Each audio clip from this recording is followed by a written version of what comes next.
Hello everyone, welcome to Nursing Nucleus. Today we are going to discuss about our new topic epithelial tissue. Before that આપણે બે topic ભણી ગયા છે, એક છે સેલ અને સેલ સાયકલ. હવે જે મારા ચાર ટોપિક નવા આવશે, એક એપિથેલિયલ ટિશ્યુ અને એના સિવાયની બે જે અલગ ટિશ્યુ છે, ત્રણ ટિશ્યુ છે તેના વિશે મારા ત્રણ નવા લેક્ચર બીજા આવશે. આ એક આખું પ્લેલિસ્ટ થઈ જશે સેલ એન્ડ ટિશ્યુ. એના પછી જે આપણે એનાટોમી એન્ડ ફિઝિયોલોજીની અંદર જે કાંઈ પણ સિસ્ટમ આવે છે તેનું એક અલગ અલગ પ્લેલિસ્ટ બનતું જશે. દાખલા તરીકે કાર્ડિયોવાસ્ક્યુલર સિસ્ટમ છે તો તેનું એક અલગ ટોપિક બનશે, અલગ એક પ્લેલિસ્ટ બનશે. પછી દાખલા તરીકે રેસ્પિરેટરી સિસ્ટમ છે, ફોર એક્ઝામ્પલ રેસ્પિરેટરી સિસ્ટમ છે તો તેનું પણ એક અલગ પ્લેલિસ્ટ બનશે. આવી રીતના આપણે ગુજરાતના એક સ્ટુડન્ટ કે જેને ઇંગ્લિશ બહુ ખબર નથી પડતી, કે જેને ફોર ધી અન્ડરસ્ટેન્ડિંગ તેઓ લોકોને ગુજરાતીમાં ભણવું પડે છે, તો તે લોકો માટે ખાસ મેં આ જે ક્લાસીસ છે તેને ગુજરાતીમાં રાખ્યા છે.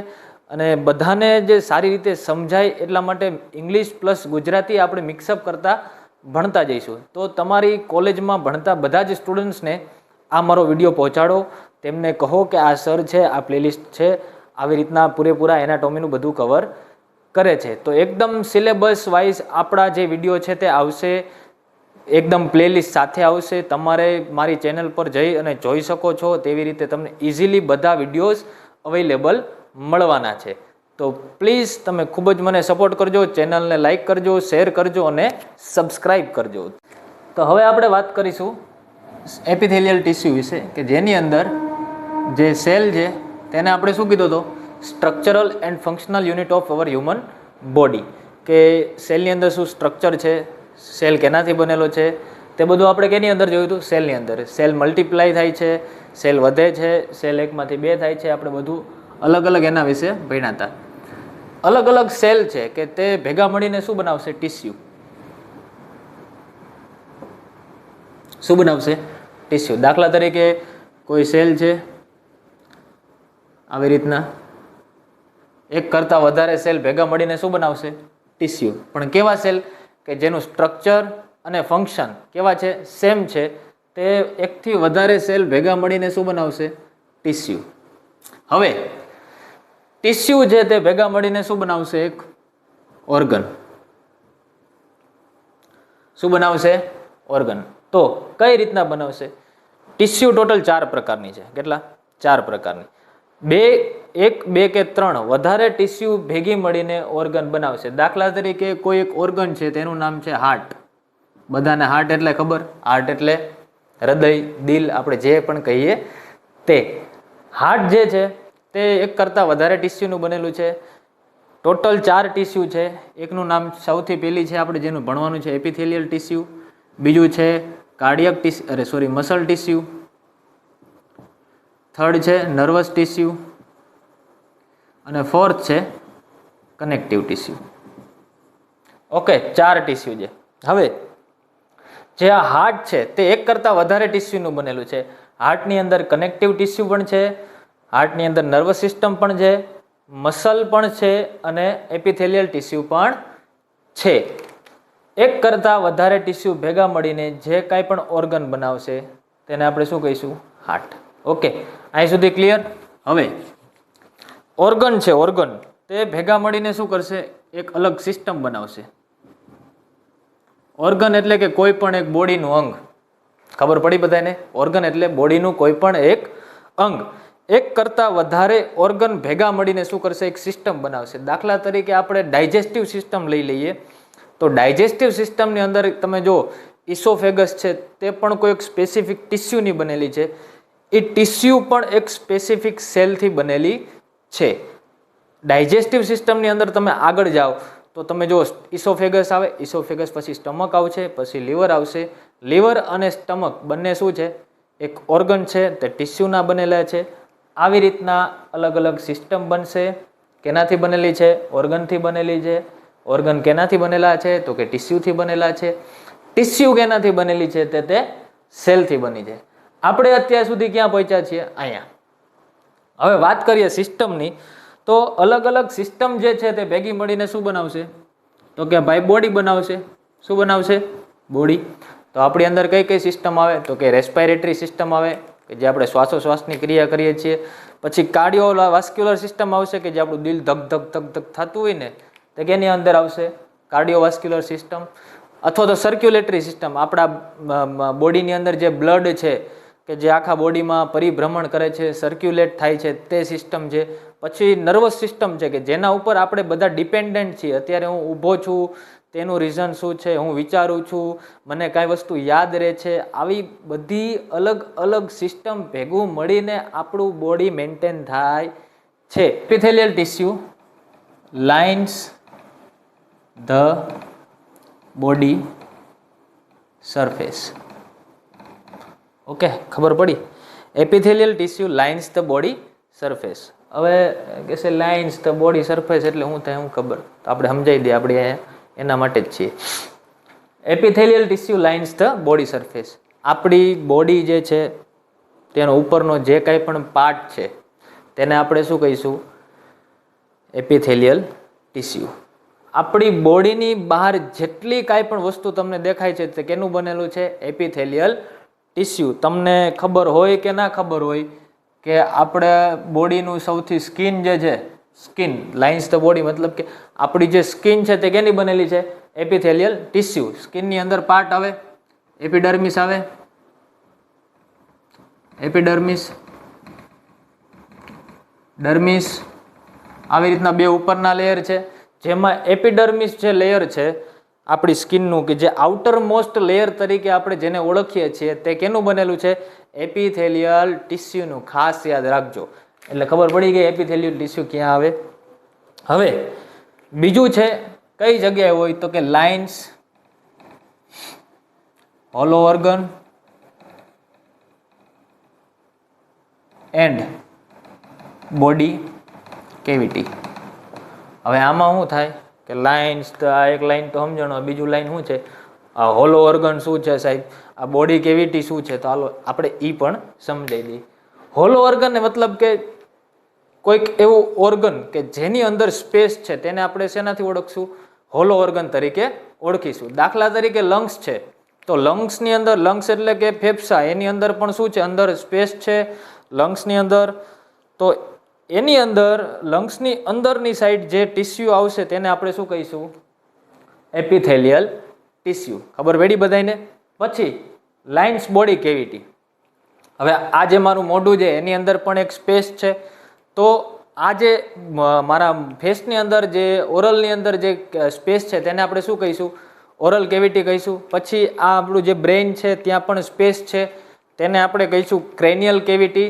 આવી રીતના આ મારી ચેસ્ટનો જે પાર્ટ છે તેને આપણે કહીશું થોરેસિક કેવિટી. બોડીની અંદર જે જે કેવિટી છે મતલબ કે જે ખાલી જગ્યા છે ત્યાં, અને હોલો ઓર્ગન. હજી હોલો ઓર્ગનમાં ખબર ના પડી હોય તો દાખલા તરીકે તમે માની લ્યો કે આ કોઈ પણ એક સ્મોલ ઓર્ગન છે, દેખાય છે બધાને બહારથી? ઓકે, આની અંદર આ સ્પેસ છે. કોઈ પણ દાખલા હાર્ટ છે તો એની અંદર પણ સ્પેસ છે. આપણે ગુજરાતીમાં ભણ્યા કર્ણ, ક્ષેપક, બધા ખંડ છે અલગ અલગ, એની અંદર બ્લડ આવે તો એના પણ અંદર શું થઈ ગઈ? જગ્યા થઈ ગઈ. ઓકે, તો આ એક હોલો ઓર્ગન છે. આ હોલો ઓર્ગનની અંદર આ એક સ્પેસ છે, બરોબર? દેખાય છે? આ મારી આંગળી જાય, આ સ્પેસ છે.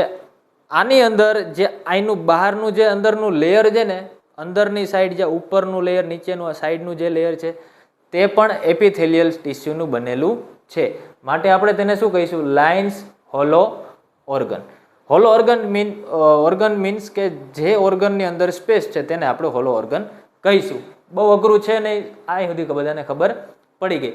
બોડી કેવિટીમાં ખબર પડી ગઈ કે જે બોડીની અંદર જે આપણે સ્પેસ છે તેને આપણે કેવિટી તરીકે ઓળખીએ છીએ. ઓકે, આપણે વાત કરીશું એપિથેલિયલ ટિશ્યુના ફંક્શન વિશે. કે એપિથેલિયલ ટિશ્યુ આપણે ભણીએ તો છીએ, તો શા માટે ભણીએ છીએ? એનું કામ શું કઈ ઉપરથી? તો આપણે સૌથી પહેલાં વાત કરી કે આપણને પ્રોટેક્ટ કરે, મતલબ કે આપણી સ્કિનનું જે લેયર છે બહારથી, કે જે વાતાવરણ સાથે ડાયરેક્ટ કોન્ટેક્ટમાં છે, તે કયું છે? સ્કિન છે. તો આપણને બહાર વાતાવરણથી આપણને કોણ બચાવે? તડકાથી, તો કે સ્કિન બચાવે. કોઈ પણ ઇન્જરી થાય, કોઈ પણ આપણને વસ્તુ વાગે તો સૌથી પહેલાં આપણને બચાવે કોણ? તો કે જે સ્કિન છે તે. બહારથી આપણને કોઈ પણ મિકેનિકલ ઇન્જરી થવાની છે, કોઈ પણ વાયરસ છે, કોઈ પણ બેક્ટેરિયા છે, કોઈ પણ હીટ છે, કોઈ પણ કોલ્ડ છે, તો બધી જગ્યાએ આપણને બચાવશે કોણ? સૌથી પહેલાં ફર્સ્ટ લાઇન ઓફ ડિફેન્સ કોણ છે? સ્કિન. આપણા દેશની અંદર જેમ BSF છે તેમ આપણા બોડીની અંદર કોણ છે? તો કે આપણી સ્કિન છે. તો એ શું કામ કરે? તો કે પ્રોટેક્શનનું કામ કરે. શું કામ કરે? સ્કિન પ્રોટેક્શનનું કામ કરે. તો માટે સૌથી પહેલું ફંક્શન એનું કયું થશે? તો કે છે પ્રોટેક્શન. એનું બીજું ફંક્શન એવું તો કયું હશે? તો આપણે વાત કરી કે હોલો ઓર્ગન છે કે જેની અંદર હોલો ઓર્ગન છે કોઈ પણ, દાખલા તરીકે આ ઇસોફેગસ છે. ઇસોફેગસ બધાને ખબર, આપણે અન્નનળી છે. અન્નનળી આપણે ખાઈ ખોરાક એની અંદર જાય, પછી સ્ટમકની અંદર જાય, જઠરની અંદર ખોરાક વલોવાય. આ બધું આપણે ભણ્યા, બરોબર. તો બીજું છે ફિલ્ટ્રેશન. થર્ડ છે એબ્ઝોર્પ્શન. બરોબર, ખબર પડી? ફિલ્ટ્રેશન આપણા બોડીની અંદર ફિલ્ટરનું કામ કરે. શું કામ કરે? ફિલ્ટ્રેશન. તો ફિલ્ટરનું કામ કઈ રીતના કરે? તો કે સૌપ્રથમ આપણે ફિલ્ટ્રેશન ક્યાં થાય? આપણા બોડીનું જે વેસ્ટ મટીરિયલ આપણે બહાર કાઢીએ થ્રુ યુરિન, તો એનું ફિલ્ટ્રેશન ક્યાં થાય? તો કે કિડનીની અંદર. તો આ ફિલ્ટ્રેશન કોણ કરે છે? એપિથેલિયલ ટિશ્યુ કરે છે. ગ્લોમેરુલસની અંદર જે આપણી જે આગળ આવશે કિડનીના ટોપિકની અંદર ગ્લોમેરુલસ આવશે આખું. એ ફિલ્ટ્રેશનનું કામ કરે છે, એબ્ઝોર્બ કરે છે, રીએબ્ઝોર્બ કરે છે. જે વધારાનું વેસ્ટ મટીરિયલ છે તે બોડીની બહાર યુરિન થ્રુ બહાર કાઢી નાખે છે. પછી છે એબ્ઝોર્પ્શન. તો જે એબ્ઝોર્પ્શન છે તે કઈ રીતના થશે? આપણે જે કાંઈ પણ ખોરાક ખાઈએ છીએ તેની અંદર અમુક પોષક તત્વો છે જેને આપણે ઇંગ્લિશની અંદર કહીએ છીએ ન્યુટ્રિયન્ટ્સ. તો જ્યારે ખોરાક ખાઈએ છીએ ત્યારે જે ન્યુટ્રિયન્ટ્સ છે તે આપણા જે પાચન માર્ગ છે, આપણો ડાયજેસ્ટિવ ટ્રેક્ટ છે, તેની અંદરથી શું થશે?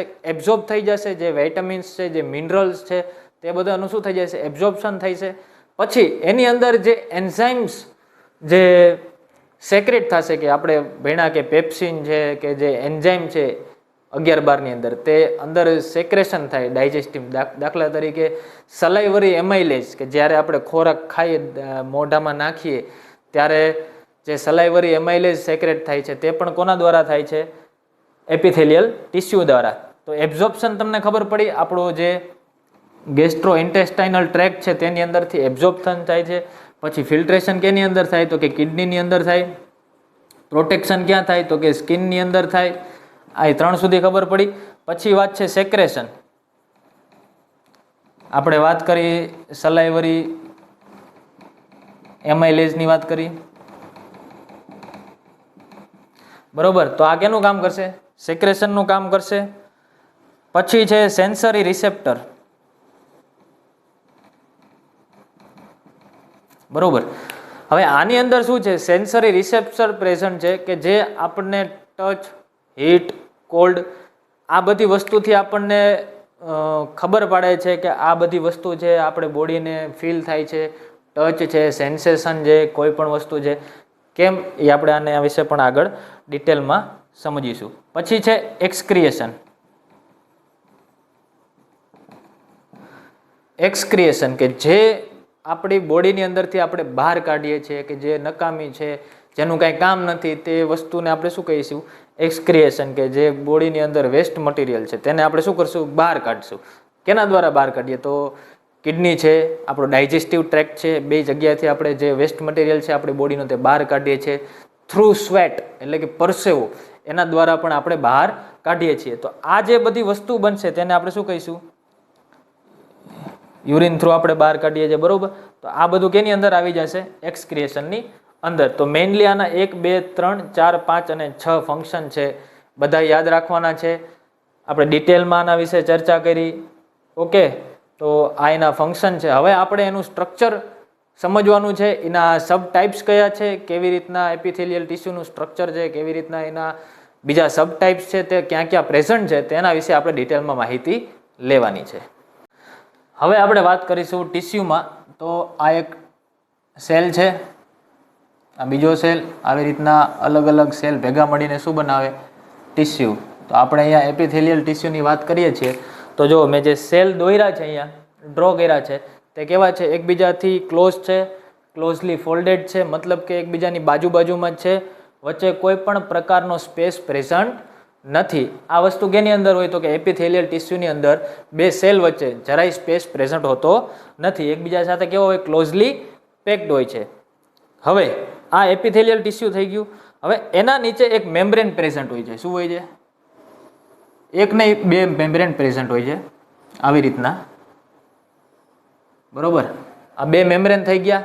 આ જે ઉપરનું જે મેમ્બ્રેન છે, જે આટલું આ મેમ્બ્રેન છે, આને આપણે કહીશું બેઝલ લેમિના. શું કહીશું? Basal lamina.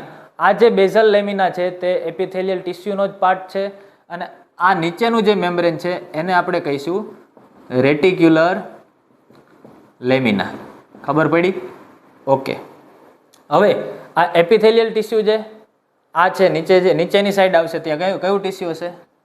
Connective tissue. અહીં સુધી ખબર પડી બધાને? હવે નીચે કનેક્ટિવ ટિશ્યુ, ઉપર એપિથેલિયલ ટિશ્યુ, બેઝલ લેમિના અને રેટિક્યુલર લેમિના. આ બે લેમિના ભેગા મળીને બનાવશે બેઝમેન્ટ મેમ્બ્રેન. ખબર પડી? તો એપિથેલિયલ ટિશ્યુ ક્યાં હોય તો કે બેઝમેન્ટ મેમ્બ્રેન છે, એના ઉપર એપિથેલિયલ ટિશ્યુ પ્રેઝન્ટ હોય. હવે એપિથેલિયલ ટિશ્યુ છે તેનો આ ઉપરનો જે ભાગ છે તેને આપણે કહીશું એપિકલ. શું કહીશું? એપિકલ. અને જે નીચેનો પાર્ટ છે તેને આપણે કહીશું બેઝલ. અહીં સુધી ખબર? ઉપરનો ભાગ એપિકલ, નીચેનો ભાગ બેઝલ, નીચે બે મેમ્બ્રેન, એકનું નામ બેઝલ લેમિના, બીજાનું નામ છે reticular lamina. Reticular lamina made of connective tissue and basal lamina made of epithelial tissue. Both laminas are known as basement membrane. Basement membrane is the membrane that એના ઉપર જે છે તે કયું છે? Epithelial tissue. હવે નીચે શું છે? કનેક્ટિવ ટિશ્યુ, ઉપર છે એપિથેલિયલ ટિશ્યુ. કનેક્ટિવ, હવે આ વસ્તુ છે તે યાદ રાખવાની છે. જે કનેક્ટિવ ટિશ્યુ છે તેની અંદર બ્લડ સપ્લાય પ્રેઝન્ટ છે. બ્લડ સપ્લાય મતલબ કે તેની અંદર બ્લડ વેસલ્સની હાજરી છે, કે જેની અંદર બ્લડ હોય, બ્લડ આર્ટરી અને વેઇન જે બધું છે તે કનેક્ટિવ ટિશ્યુની અંદર પ્રેઝન્ટ છે. પણ જ્યારે એપિથેલિયલ ટિશ્યુનું જે સ્ટ્રક્ચર છે તેની અંદર બ્લડ સપ્લાય છે નહીં. મતલબ કે બ્લડ સપ્લાય એપિથેલિયલ ટિશ્યુની અંદર પ્રેઝન્ટ નથી. ખબર પડી અહીં સુધી? તો હવે જે એપિથેલિયલ ટિશ્યુ છે તો તેને જે ન્યુટ્રિયન્ટ્સની જે રિક્વાયરમેન્ટ છે તે ક્યાંથી પૂરી થશે? તો આપણે 11-12 ની અંદર ભણી ગયા એક ટોપિક, કયું છે? ડિફ્યુઝન.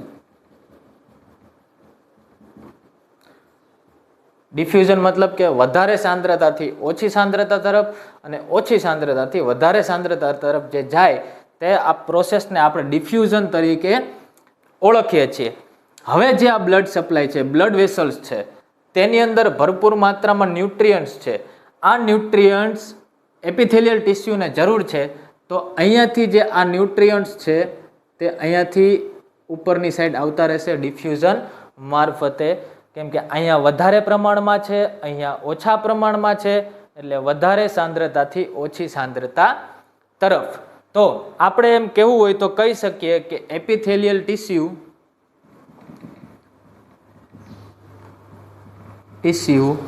is avascular. મતલબ કે આની અંદર બ્લડ સપ્લાય નથી, but it has nerve supply. Nerve supply એટલે કે જે ચેતાઓ છે તેની આ જે આપણી એપિથેલિયલ ટિશ્યુ છે તેની અંદર હાજરી છે. દાખલા તરીકે આ કોઈ નર્વ છે અથવા તો ચેતા છે તેની પ્રેઝન્ટ હાજરી અથવા તો જે પ્રેઝન્ટ છે તે કેની અંદર છે? એપિથેલિયલ ટિશ્યુની અંદર. મતલબ કે અહીંયા સેન્સેશન પ્રેઝન્ટ છે પણ બ્લડ વેસલ્સ પ્રેઝન્ટ નથી. આ એક બેઝિક કન્સેપ્ટ છે એપિથેલિયલ ટિશ્યુનો. હવે આપણે વાત કરીશું ક્લાસિફિકેશન.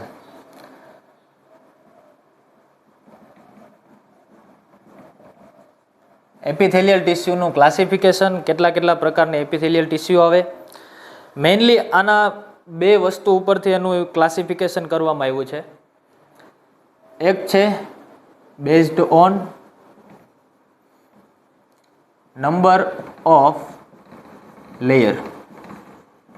બરોબર, એક કેના ઉપરથી જે લેયર છે તેના ઉપરથી, અને બીજું ક્લાસિફિકેશન કરવામાં આવ્યું છે based on shape of tissue. ખબર પડી બધાને? હવે જે આ બેઝડ ઓન લેયર છે એમાં બે ટાઈપ છે આની અંદર, એક અને બે. એક છે સિમ્પલ અને બીજું છે સ્ટ્રેટિફાઈડ. કેટલા ટાઈપ છે? બે. એક છે સિમ્પલ અને બીજું છે સ્ટ્રેટિફાઈડ. હવે સિમ્પલ એટલે શું થાય તો કે આપણે ક્લાસિફિકેશન કરીએ સિમ્પલ અને stratified based on number of layer. Simple મતલબ કે સેલની એક લાઈન, સિંગલ લેયર. ખબર પડી? ખાલી એક જ લાઈનમાં સેલ હોય અને નીચે શું હોય? અહીંયા બેઝમેન્ટ મેમ્બ્રેન. ખબર પડી બધાને? ઓકે. જ્યારે સ્ટ્રેટિફાઈડની અંદર કેવું હોય કે સેલ છે તે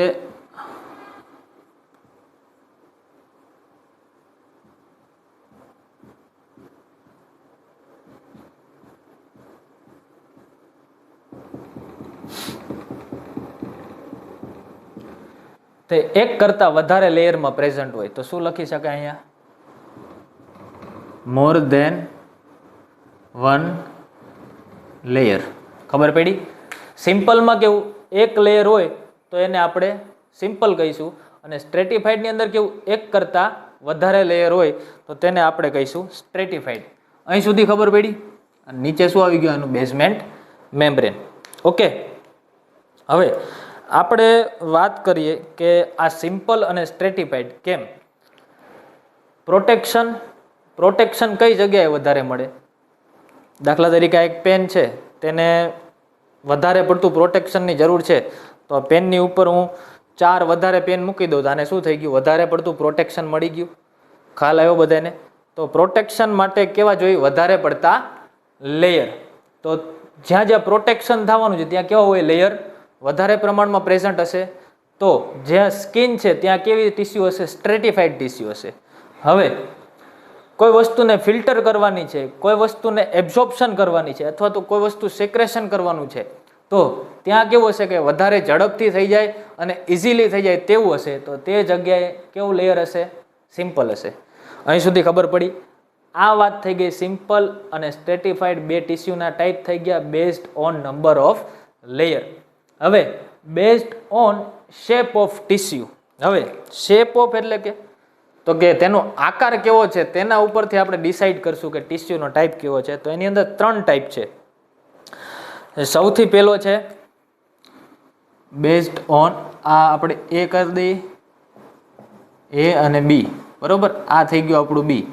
હવે બેઝડ ઓન શેપ, તો આની અંદર ટોટલ 3 ટાઈપ છે. કેટલા? 3. પેલું છે સ્ક્વેમસ. પેલો કયો થયો? સ્ક્વેમસ. તો સ્ક્વેમસની અંદર સેલ કેવા હશે? દબાયેલા હશે, સ્ક્વિસ્ડ સેલ હશે. કેવા હશે? દબાયેલા અથવા તો સ્ક્વિસ્ડ સેલ. મતલબ કે સેલનું સ્ટ્રક્ચર કંઈક આવું કંઈક હશે, દબાઈ ગયેલા સેલ હશે. ઓકે. અને નીચે શું આવી ગયું? એનું બેઝમેન્ટ મેમ્બ્રેન. ઓકે, ક્લિયર અહીં સુધી? પછી બીજું ટાઈપ છે કોલમનર, ક્યુબોઇડલ. ક્યુબોઇડલ મતલબ કે ક્યુબ ટાઈપના હશે. કેવા? ક્યુબ. તો આ બેઝમેન્ટ મેમ્બ્રેન, એના ઉપર ક્યુબ શેપના સેલ પ્રેઝન્ટ હશે. તો આવા સેલ્સને આપણે શું કહીશું? ક્યુબોઇડલ એપિથેલિયલ ટીસ્યુ. આવી રીતના જે ટીસ્યુ હશે કે જેના સેલ છે તે કેવા હશે? ક્યુબ આકારના હશે, તો એને આપણે કહીશું ક્યુબોઇડલ એપિથેલિયલ ટીસ્યુ. ત્રીજો ટાઈપ છે કોલમનર. તો આની અંદર જે સેલ હશે, આ બેઝમેન્ટ મેમ્બ્રેન થઈ ગયું, તો કેવા હશે? તે કોલમ શેપના હશે. બરોબર. સેલની સાઇઝ કેવી હશે? લાંબી હશે. તેવાને આપણે કહીશું કોલમનર. તો આવી જે ટીસ્યુ હશે તેને આપણે કહીશું કોલમનર એપિથેલિયલ ટીસ્યુ. અહીંયા આપણે વાત એપિથેલિયલ ટિશ્યુની કરી રહ્યા છીએ, તો આ બધાય જે ટાઈપ્સ છે તેની પાછળ શું લાગશે? એપિથેલિયલ ટિશ્યુ. હવે આપણે વાત કરીએ તો હવે મારે એમ લખવું હોય કે સિમ્પલ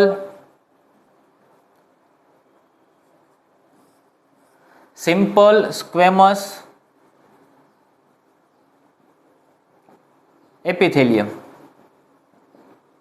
એપિથેલિયલ ટિશ્યુ.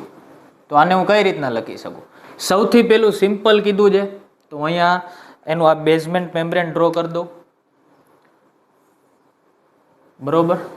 હવે શું કીધું છે? સિમ્પલ એટલે કેવું હશે? Single layer. અને બીજું પાછળ શું કીધું છે? સ્ક્વેમસ. તો સ્ક્વેમસમાં કેવું હશે? સેલ દબાયેલા હશે, સ્ક્વિસ્ડ હશે, અથવા તો ફ્લેટ સેલ હશે. તેને આપણે કેવા કહીશું? સ્ક્વેમસ. તો અહીંયા સેલ કેવા હશે? આવી રીતના ફ્લેટ સેલ હશે, નહીં કોલમ, નહીં આવી રીતના અલગ અલગ ટાઈપના પ્રેઝન્ટ સેલ, ફ્લેટ સેલ હશે. હવે આને આપણે શું કહીશું? Simple squamous epithelial tissue. ખબર પડી? હવે અહીંયા સિમ્પલ કાઢી નાખું અને અહીંયા હું લખી દઉં સ્ટ્રેટિફાઈડ. તો હવે શું થશે? સ્ટ્રેટિફાઈડ મીન્સ કે જે લેયર છે કેવા છે? મોર ધેન વન છે. તો અહીંયા અમારે કેવું કરવું પડશે? આવી રીતના આ જે સેલ છે તે ફ્લેટ સેલ, એના જે નંબર છે લેયરના તે શું કરી દેવા પડશે? ઇન્ક્રીઝ. ખબર પડી બધાને? તો આને શું કહીશું આપણે? સ્ટ્રેટિફાઈડ મતલબ કે એક કરતાં વધારે સેલના લેયર છે. પછી સ્ક્વેમસ છે મતલબ કે ફ્લેટ સેલ છે, દબાયેલા છે. તો આને આપણે શું કહીશું? સ્ટ્રેટિફાઈડ સ્ક્વેમસ એપિથેલિયલ ટિશ્યુ. હવે આપણે બીજી વાત કરી લઈએ, તો કે બીજા સેનારીઓની અંદર લખું કે સિમ્પલ, પછી લખું ક્યુબોઇડલ, અને પછી લખું એપિથેલિયલ ટિશ્યુ. તો આ ટિશ્યુ ડ્રો કરીએ તો કઈ રીતની થાય? તો આપણે સૌથી પહેલાં એનું અહીં બેઝમેન્ટ મેમ્બ્રેન દોરી લઈ. આ એનું બેઝમેન્ટ મેમ્બ્રેન છે. ઓકે. હવે કેવું કીધું છે? સિમ્પલ એટલે કે સિંગલ લાઈન હશે. ક્યુબોઇડલ મતલબ કે કેવા શેપના હશે? ક્યુબ શેપના. તો આ કેવા થઈ ગયા? ક્યુબ શેપના થઈ ગયા. તો આ થઈ ગયું સિમ્પલ ક્યુબોઇડલ એપિથેલિયલ ટિશ્યુ. હવે હું એમ લખું કે સિમ્પલની જગ્યાએ લખી દઉં સ્ટ્રેટિફાઈડ. તો કેવું થઈ જશે? More than one layer. તો બીજા ક્યુબનું લેયર આવી જશે, ત્રીજા આવી જશે. તો આ થઈ ગયું સ્ટ્રેટિફાઈડ ક્યુબોઇડલ એપિથેલિયલ ટિશ્યુ. હવે ત્રીજા સેનારીઓની અંદર હું લખું કે simple columnar epithelial tissue. Okay. તો બેઝમેન્ટ મેમ્બ્રેન, એના ઉપર સિમ્પલ એટલે કે એક લાઈન, કોલમનર મતલબ કે કોલમ શેપના,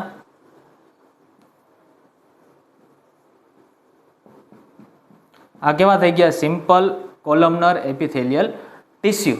હવે આ સિમ્પલની જગ્યાએ આવી જશે સ્ટ્રેટિફાઈડ. તો અહીંયા કેવું હશે? જે નંબર ઓફ લેયર છે તે કેવું થઈ જશે? વધી જશે. તો આ થઈ ગયું સ્ટ્રેટિફાઈડ કોલમનર એપિથેલિયલ ટિશ્યુ. આ ટિશ્યુના તમે જોવો તો ટોટલ કેટલા? મેઇનલી 6 ટાઈપ થાય. સિમ્પલ, સ્ટ્રેટિફાઈડ, આ 3, એના આગળ સિમ્પલ લાગે કે સ્ટ્રેટિફાઈડ લાગે, તેના ઉપરથી ટોટલ 6 સબ ટાઈપ્સ થાય છે. હવે એક અલગ ટાઈપ છે સ્યુડો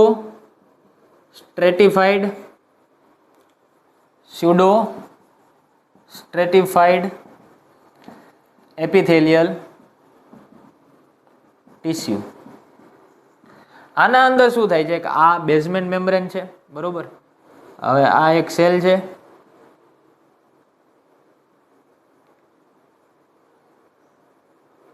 અલગ અલગ સેલ છે. આવી રીતના એનું ન્યુક્લિયસ છે. આ ન્યુક્લિયસની જે ગોઠવણી છે તે ઉપર નીચે થાય છે. આ ન્યુક્લિયસ છે તે ઉપર છે, એકમાં નીચે છે, એકમાં ઉપર છે, એકમાં નીચે છે, એકમાં ઉપર છે. એટલે માઇક્રોસ્કોપમાં જોતા એવું જણાય છે કે આ જે સિંગલ લાઈન છે, સિંગલ લાઈન જ છે, તે કેવી છે? મલ્ટી લેયર છે, મલ્ટી લેયર. હવે આ સ્યુડોનો મતલબ થાય ફોલ્સ. શું થાય? ફોલ્સ. એટલે આપણને ખોટી રીતે એવું જણાય છે કે આ જે લાઈન છે એ કેવી છે? એક કરતાં વધારે લેયરની અંદર પ્રેઝન્ટ છે. આના લેયર વધારે છે, પણ હકીકતમાં કેટલા લેયર છે? એક.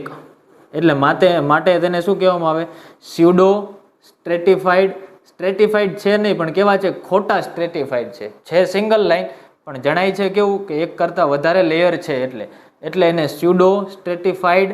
અને કોલમ શેપના છે એટલે કોલમનર, અહીંયા એડ કરી દેજો, columnar epithelial tissue. Pseudostratified columnar epithelial tissue. બધા ટાઈપ્સ વિશે આપણે એકદમ શોર્ટમાં, એકદમ ડિટેલમાં, આપણે જેવી રીતના તમને યાદ રહે તેવી રીતે આપણે એને યાદ રાખવાના પ્રયત્ન કરશું. કઈ કઈ જગ્યાએ પ્રેઝન્ટ છે એવું લાગે તો એક નાનો એવો આપણે ચાર્ટ દોરીને આને સમજી જઈશું. ઓકે, આપણે અત્યારે વાત કરી કે કયું સિમ્પલ લેયર છે, which is stratified layer. If there is a multiple layer present, then that layer is a stratified layer, or if single layer is present, then tissue is a simple epithelial tissue. Based on their shape, simple, squamous, cuboidal and columnar. Shape ઉપર આપણે જઈએ તો simple હોય તો flat cell, columnar છે તો column like cube like shape હશે, અને ક્યુબોઇડલ હશે તો ક્યુબ મતલબ કે ચોરસ શેપના હશે. આના વધારે પડતા લેયર હશે તો તેના ઉપરથી આપણે એના શેપ ઉપરથી ટિશ્યુના આપણે નામ આપ્યા. હવે તે ક્યાં જોવા મળે છે, તેના કયા કયા ફંક્શન્સ છે, તેના વિશે હવે આપણે ડિટેલમાં અહીંયા વાત કરીશું. સૌથી પહેલું છે સિમ્પલ સ્ક્વેમસ એપિથેલિયલ ટિશ્યુ. તો single layer of flat cell, તો કે આ છે એનું બેઝમેન્ટ મેમ્બ્રેન. ઓકે, અને તેની ઉપર શું કીધું છે? સિંગલ લેયર, તો કે એક લેયર. અને કેવા સેલ છે? ફ્લેટ સેલ, મતલબ કે સ્ક્વેમસ. તો આવી રીતના ફ્લેટ સેલ પ્રેઝન્ટ હશે. આ એનું ન્યુક્લિયસ છે, બરોબર. તો આને આપણે કહીશું સિમ્પલ સ્ક્વેમસ એપિથેલિયલ ટિશ્યુ. તો ક્યાં જોવા મળે આપણને? તો કે હાર્ટની અંદર જોવા મળે, બ્લડ વેસલ્સની અંદર જોવા મળે. હવે જો હાર્ટ આવ્યું, આપણે પહેલાં વાત કરી હતી કે જે એન્ડોકાર્ડિયમ છે એ હાર્ટનું સૌથી અંદરનું લેયર છે. હાર્ટની અંદર ટોટલ 3 લેયર આવેલા છે. સૌથી પહેલું છે એન્ડોકાર્ડિયમ, જે ઇનર મોસ્ટ લેયર છે. Middle layer is known as myocardium layer, and સૌથી આઉટર મોસ્ટ લેયર છે which one is a pericardium layer. તો 3 લેયરની અંદર સૌથી અંડરનું લેયર છે એનું નામ છે એન્ડોકાર્ડિયમ લેયર.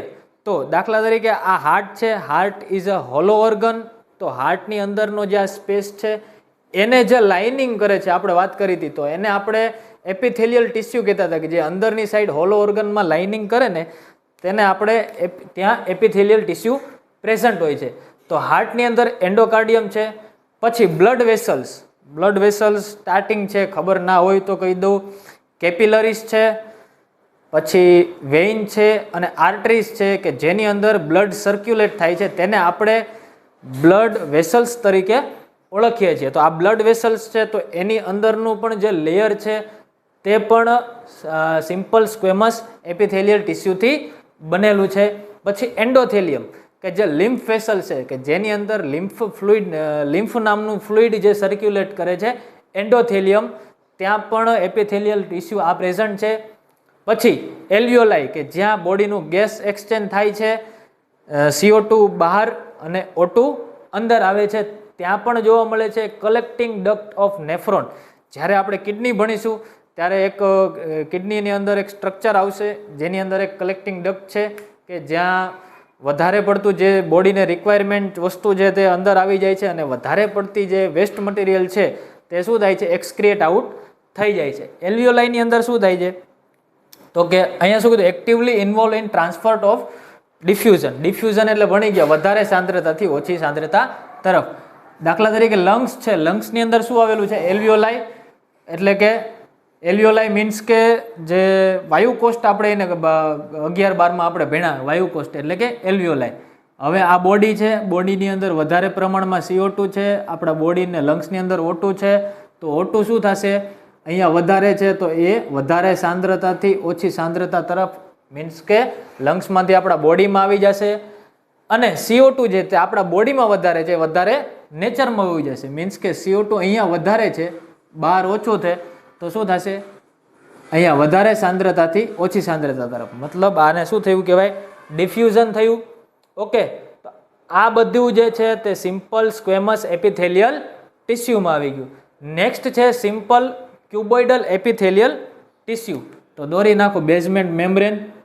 હવે સિમ્પલ લેયર છે, ક્યુબોઇડલ છે, તો એક લેયર ક્યુબ લાઇક સેલ. તો આ થઈ ગયા સિમ્પલ ક્યુબોઇડલ એપિથેલિયલ ટીસ્યુ. ક્યાં જોવા મળે? તો કે found in kidney tubules, some glands like thyroid. કિડનીની જે ટ્યુબ્યુલ્સ છે, યુરેટર્સ છે, તેની અંદર જોવા મળે. કોઈ ગ્લેન્ડ્સ છે, થાઇરોઇડ છે, ત્યાં જોવા મળે. હવે આ શું કરે? સેક્રેટ કરશે અને એબ્ઝોર્બ કરશે. હોર્મોનને સેક્રેટ કરશે અને કોઈ પણ જગ્યાએ એબ્ઝોર્પ્શનનું કામ કરશે. ક્યાં એબ્ઝોર્પ્શનનું કામ કરશે? તો કિડનીની અંદર કરશે.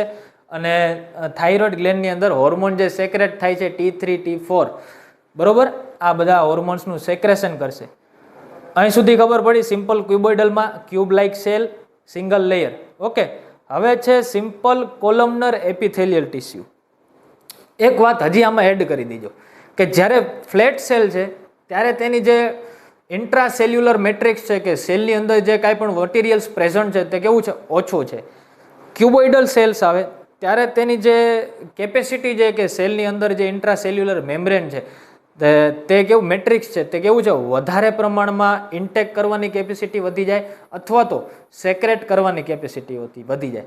હવે થર્ડ વન આવ્યું કે કોલમનર સેલ. તો જે કોલમનર સેલ છે તે ગ્રેટર ધેન ક્યુબોઇડલ સેલ્સ છે, મતલબ કે તેની અંદર સેક્રેટ કરવાની કેપેસિટી વધારે છે અથવા તો એબ્ઝોર્બ કરવાની કેપેસિટી પણ કેવી છે?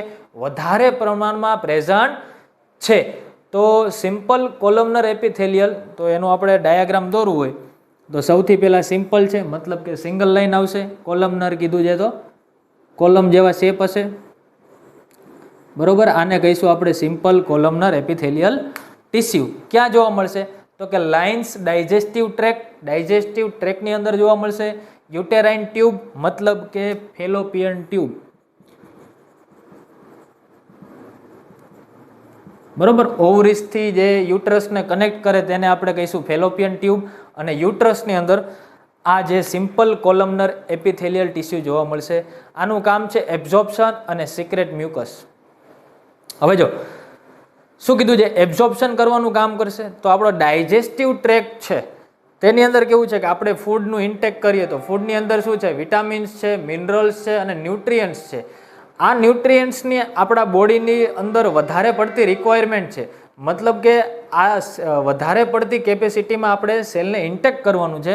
તો આ ડાયજેસ્ટિવ ટ્રેક છે, આ બધી જગ્યાએ આપણને ક્યુબોઇડલ શેપ જોવા મળે છે. કેપેસિટી કેમ કે વધી જાય છે બરોબર. પછી સિક્રેટ મ્યુકસ. તો મ્યુકસ આપણા બોડીની અંદર જ્યારે કાંઈ પણ વસ્તુ એવી આવી જાય કે જે આપણા બોડીને ડોન્ટ વોન્ટ કે તેને જોઈતી નથી તો શું થઈ જાય છે? મ્યુકસ મારફતે આપણે એને શું કરી દઈએ? માઉથ દ્વારા એને આપણે સ્પીટ આઉટ કરી દઈએ. હવે એક વસ્તુ આમાં વધારે એડ કરવા જેવી છે કે દાખલા તરીકે આ બેઝમેન્ટ મેમ્બ્રેન છે અને આ કોલમનર સેલ છે. હવે કોલમનર સેલમાં કેવું હોય છે? મોટા ભાગે કોલમનર સેલ છે ને તેના ઉપર એક હેર જેવું સ્ટ્રક્ચર, વાળ લાઇકનું સ્ટ્રક્ચર પ્રેઝન્ટ હોય, જેને આપણે યાદ રાખજો, બધા લખવું હોય તો લખી લેજો, સિલિયા તરીકે ઓળખીએ છીએ. શું? શેના તરીકે? સિલિયા તરીકે. આ સિલિયા છે તે યુટેરાઇન ટ્યુબની અંદર, ફેલોપિયન ટ્યુબની અંદર આપણને જોવા મળે છે. આ સિલિયા શું કરે છે? આમ મૂવ થતી હોય. શું થતી હોય? મૂવ થતી હોય. જ્યારે કોઈ પણ એગ છે, ફિમેલ એગ, તે આપણે જે ઓવરીસ છે તેની અંદરથી બને અને યુટ્રસની અંદર આવે અથવા તો ઝાયગોટ છે તે યુટ્રસની અંદર પ્રેઝન્ટ થઈ ગયું હોય તો એ સિલિયા મૂવ થતી હોય, તેના કારણે યુટ્રસની અંદર ઇમ્પ્લાન્ટ થઈ જાય છે. જે ઝાયગોટને અથવા તો એગ છે તેને શું કરે છે? આમ મૂવ કરી દે છે. તો આ સિલિયાનું કામ શું છે? ટૂંકમાં મૂવ કરવાનું અથવા તો ડોન્ટ વોન્ટ એનીથિંગ નામનો કોઈ સબસ્ટેન્સ આપણા બોડીની અંદર આવી ગયો હોય તો તેને એના દ્વારા બહાર કાઢી નાખે છે.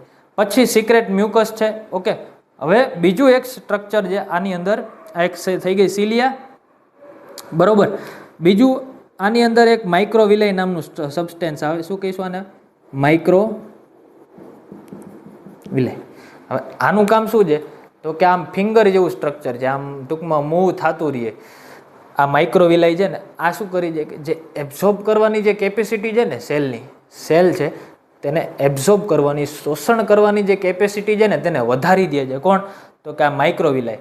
હવે આ ક્યાં જોવા મળે? તો ડાયજેસ્ટિવ ટ્રેકની અંદર જોવા મળે છે, સ્મોલ ઇન્ટેસ્ટાઇનની અંદર જોવા મળે. ક્યાં જોવા મળે માઇક્રોવિલાય? તો કે સ્ટમકની અંદર જોવા મળે, ડાયજેસ્ટિવ ટ્રેકની અંદર, સ્ટમકની અંદર, સ્મોલ ઇન્ટેસ્ટાઇન, લાર્જ ઇન્ટેસ્ટાઇનની અંદર જોવા મળે. આના કારણથી જે બોડીને વધારે રિક્વાયર્ડ મટીરિયલ્સ છે, જે ન્યુટ્રિયન્ટ્સ છે, તે ક્યાંથી આ વધારે સરફેસ એરિયા વધારી દે છે, તેના કારણે સેલને વધારે પ્રમાણમાં ન્યુટ્રિયન્ટ્સને એનું એબ્ઝોર્પ્શન કરી શકે છે. તો આ બધી વાત થઈ ગઈ આપણે જે સિમ્પલ, સ્ક્વેમસ, ક્યુબોઇડલ અને કોલમનર એપિથેલિયલ ટિશ્યુ છે તે બધાની. હવે આપણે વાત કરીશું, સિમ્પલની પતી ગઈ, તો હવે નેક્સ્ટ વાત કરીશું આપણે સ્ટ્રેટિફાઈડ એપિથેલિયલ ટિશ્યુ વિશે, જેની અંદર ટોટલ 3 ટાઈપના છે. સ્ટ્રેટિફાઈડ મતલબ કે એક કરતાં વધારે લેયર્સ, એક બિલ્ડિંગ, એના ઉપર બીજો માળ, ત્રીજો માળ, ચોથો માળ, પાંચમો માળ, બરોબર. સ્ટ્રેટિફાઈડ લેયર્સ છે મતલબ કે આપણે વાત કરી હતી સ્ટાર્ટિંગમાં કે જ્યાં એબ્ઝોર્પ્શન, સેક્રેશન અને ફિલ્ટ્રેશન કે આવી કાંઈ પણ વસ્તુ થતી હોય ને ત્યાં આપણને સિંગલ લેયર જોવા મળશે. પણ જ્યાં પ્રોટેક્શનની વાત આવી જશે, પ્રોટેક્શન કરવાની, ત્યાં એકથી ભેગું થશે નહીં. ત્યાં શું થશે, વધારે પડતા લેયર પ્રેઝન્ટ હોવા જરૂરી છે. એટલે તે જગ્યાએ જ્યાં વાત આવશે રક્ષણની, પ્રોટેક્શનની, ત્યાં આવશે સ્ટ્રેટિફાઈડ લેયર્સ, એટલે એક કરતાં વધારે લેયર પ્રેઝન્ટ હશે. ઓકે, તો સ્ટ્રેટિફાઈડ સ્ક્વેમસ એપિથેલિયલ, તો આ શું છે, બેઝમેન્ટ લેયર છે. ઓકે, તો એના ઉપર આપણે સેલ્સ દોરવાના છે. તો કેવા સેલ્સ આવશે, તો કે સ્ક્વેમસ સેલ આવશે. કેવા, તો કે આ સ્ક્વેમસ લેયર થઈ ગયું ફ્લેટ સેલનું, બરોબર. પછી જે સ્ટ્રેટિફાઈડ મતલબ કે એક કરતાં વધારે લેયર, તો વધારે લેયર દોર નાખ્યા, 3 દોર્યા, હજી ચોથું દોર નાખું, હાલો દોર નાખો, હાલો, બરોબર. 4 લેયર થઈ ગયા ટોટલ, બરોબર. હવે સેલ છે તો એના ન્યુક્લિયસ તો પ્રેઝન્ટ હશે, બરોબર. તો હોય જ તેને, શું કામનું હોય, યાદ રાખજો બધા. સેલ હોય તો એને ન્યુક્લિયસ પ્રેઝન્ટ હોય. અને બધા ગામમાં એક અપવાદ તો હોય જ તે. આપણા બોડીની અંદર પણ એક સેલ એવો છે કે જેને ન્યુક્લિયસ પ્રેઝન્ટ નથી. એનું નામ શું છે, તો કે આરબીસી, રેડ બ્લડ સેલ. યાદ રાખજો બધા. ઓકે, બધા ન્યુક્લિયસ દોર નાખ્યું. આમાં બાકી છે ને, સમજાવું કેમ બાકી છે. હાલો, સ્ટ્રેટિફાઈડ સ્ક્વેમસ એપિથેલિયલ ટિશ્યુ, એની અંદર 2 છે. એક છે કેરેટિનાઇઝ્ડ અને એક છે non keratinized. Keratinized and non keratinized. તો કેરેટિનાઇઝ્ડ જે છે તે આપણને હંમેશા ડ્રાય સરફેસ ઉપર જોવા મળશે. ડ્રાય સરફેસ કઈ, તો આપણી સ્કિન છે, આપણા હેર્સ છે અને આપણા જે નખ છે ને ત્યાં જોવા મળશે. કોણ જોવા મળશે, તો કેરેટિનાઇઝ્ડ એપિથેલિયલ ટિશ્યુ, બરોબર. સ્કિન, હેર અને નેલ પર જોવા મળશે. હવે આ કેમ ડ્રાય, તો સમજાવી હાલો. જે આ નીચેના સ્ટ્રેટિફાઈડની અંદર જે નીચેના લેયર છે ને એ બધામાં ન્યુક્લિયસ પ્રેઝન્ટ હશે, પણ જે સૌથી ઉપરનું લેયર છે, જે ટોપ મોસ્ટ લેયર છે, ત્યાં ન્યુક્લિયસ પ્રેઝન્ટ હશે નહીં. ત્યાં શું પ્રેઝન્ટ હશે, એક પ્રોટીન પ્રેઝન્ટ હશે. એનું નામ છે કેરેટિન પ્રોટીન. શું નામ છે, કેરેટિન પ્રોટીન. આ જે પ્રોટીન છે એ પાણી હારે એને ભળતી નથી. પાણીનો કેવો છે, ખાસ વિરોધી છે. જેમ હું પાકિસ્તાનનો વિરોધી છું ને, એમ એ કનો વિરોધી છે, પાણીનો વિરોધી છે. આને પાણી હારે માથાકૂટ છે.